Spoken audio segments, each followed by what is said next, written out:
সাভারের সিটি আর ড্যাফোডিল ইউনিভার্সিটির সংঘর্ষের তৃতীয় দিন। সিটি ক্যাম্পাস বন্ধ, নেই কোনো শিক্ষার্থী।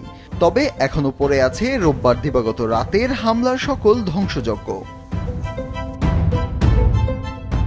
এ ঘটনায় ক্ষতিপূরণের দাবি করেছে সিটি ইউনিভার্সিটি কর্তৃপক্ষ। মামলার প্রস্তুতি নেওয়া হচ্ছে বলে জানিয়েছে তারা। 5টা ইউনিভার্সিটির মধ্যে আমাদের একটা এমইউ সাইন করা আছে।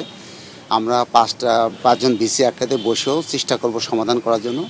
যদি অ্যামিকেবলি সমাধান হয়ে যায় তাহলে তো আপনি সব কিছু কেস বলেন না, যেটাই বলেন না কেন, এটা আমরা তখন উইথড্র করে নিব। সংঘর্ষের ঘটনা নিয়ে আজ সংবাদ সম্মেলন করেছে ড্যাফোডিল ইউনিভার্সিটি। সেখানে অভিযোগ করা হয় তাদের শিক্ষার্থীদের আটক রেখে মারধরের মুখে নেওয়া হয়েছে মিথ্যা জবানবন্দি। ক্ষতিপূরণের নামে মুক্তিপণ দাবি করা হয় এবং জীবন নাশের হুমকি দিয়ে মিথ্যা জবানবন্দি আদায়সহ মিডিয়া কভারেজ করানো হয়। পরিকল্পিতভাবে এসব ঘটনা ঘটিয়ে টাকা চুরি সহ অন্যান্য দায়ভার নিরপরাধ শিক্ষার্থীর ঘাড়ে চাপানোর উদ্দেশ্য প্রণোদিত।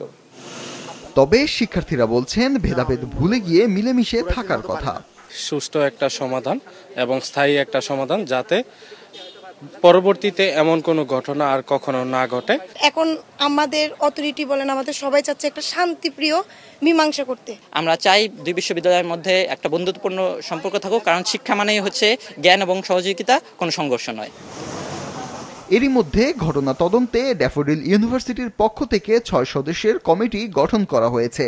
তাদের দাবি, সংঘর্ষে আহত হয়েছে শতাধিক শিক্ষার্থী, আর গুরুতর আহত 6 জন আইসিইউতে আছে। সিটি ইউনিভার্সিটিও বলছে তাদের শিক্ষার্থীরা আতঙ্কের মধ্যে আছে। ফাহিয়ান হামিম, মাছরাঙা সংবাদ, ঢাকা।